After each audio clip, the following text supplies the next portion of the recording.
2:02. Schoondijken gehad, goede opkomst. Nu gaan we naar Hoofdplaat kijken wat ze daar te melden hebben. Ga je mee?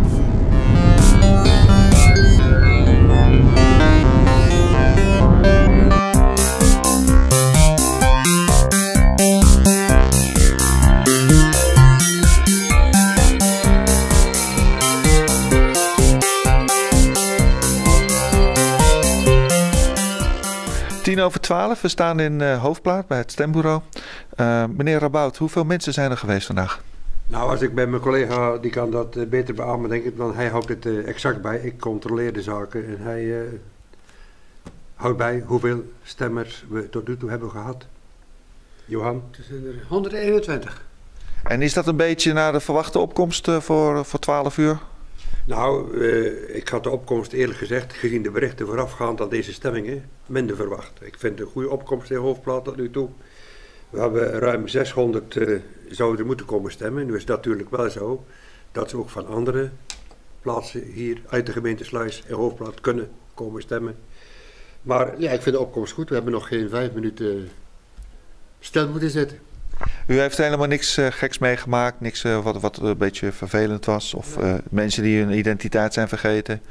We hebben niks bijzonders meegemaakt, alleen vanmorgen een dame inderdaad, die had een machtiging en die had geen identiteit voor die machtiging, maar die is terug naar huis, machtiging opgehaald, identiteitsbewijs opgehaald, alles keurig, netjes, perfect verlopen. Dus een beetje meer moeite, maar geen stem verloren? Geen stem verloren. Het was wat moeite voor die dame, die ging naar huis toe, ze zei ik ben fout. En die ging het ophalen, het identiteitsbewijs, en ze kwam leuk terug. Goed zo, dankjewel. Wij gaan door naar de volgende en we gaan ervoor zorgen dat jullie op de hoogte blijven wat hier allemaal gebeurt in de gemeenteraadsverkiezingen 2014 in de gemeente Sluis. Oké, 12:20. Dit was Hoofdplaat. Vol gas, niet te hard. Vol gas. Dan gaan wij naar Breskes toe. Kijken wat ze daar te melden hebben. Ga je mee?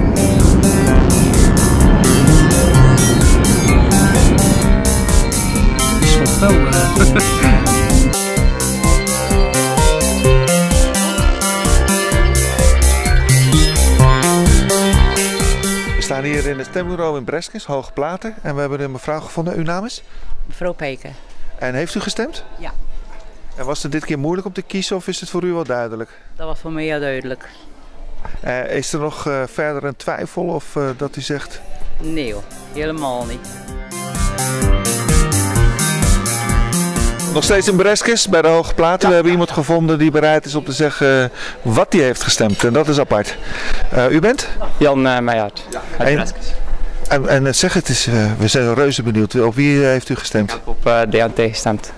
Ah, en dat is een duidelijke keuze, heeft u nog getwijfeld? Nee, niet getwijfeld. Het is vooral, ik denk dat het wel belangrijk is om, ja, ik denk de gemeente dat het belangrijk is om vooral lokaal te stemmen. Of op lokale partijen. Ik denk dat die grote partijen toch meer van bovenaf worden gestuurd. En dat die kleine partijen toch meer recht op de gemeente zijn gericht. En heeft u zelf in de omgeving moeite met de ontwikkeling van de toerisme of zoiets dergelijks? Dat u voor zo'n lokale partij kiest? Ik heb er zelf niet echt, nee dat niet. Alleen ja, ik ben nu afstuderend student. Dus ja, op zijn partij die zich richt op deze gemeente, misschien wel extra voorzieningen of iets. Ja, dat kan, dat is altijd wel mooi natuurlijk. We zitten hier in Breskes, nog steeds bij de Hoge Platen. We hebben wat jeugdige kiezers gevonden. Wil je even voorstellen? Ja, ik ben Maaike. Ik ben Martina. En ik ben Shadé. En dames, jullie genieten van het zonnetje, maar jullie gaan ook stemmen? Ja, mijn moeder doet het voor me. Oké, en jij, ga je ook stemmen? Ja, ik ga nog stemmen vandaag. En weet je al op welke partij? Ja, op CDA. En heb je ook een voorkeurstem voor een persoon? Ik denk dat ik op een goede vriend van ons ga stemmen, Jacques de Hulu. Maar je twijfelt toch? Nee, nou, ik weet het wel bijna zeker eigenlijk. Oké, en jij, heb jij al besloten op wie je gaat stemmen? Ja, ik ga op de partij van het CDA stemmen, maar ik weet nog niet op wie specifiek van de partij ik ga stemmen. Ik twijfel nog een beetje, maar ik ga dat vanavond wel zien. Ook in Breskens bij de Hoge Platen pakken we de loep erbij. En we hebben hier hulp van de heer Ploegaert.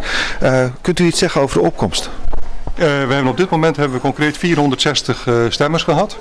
En op een totaal van ruim 1800 die we verwachten zitten we rond de 25%. Dus ik vind het op zich niet tegenvallen.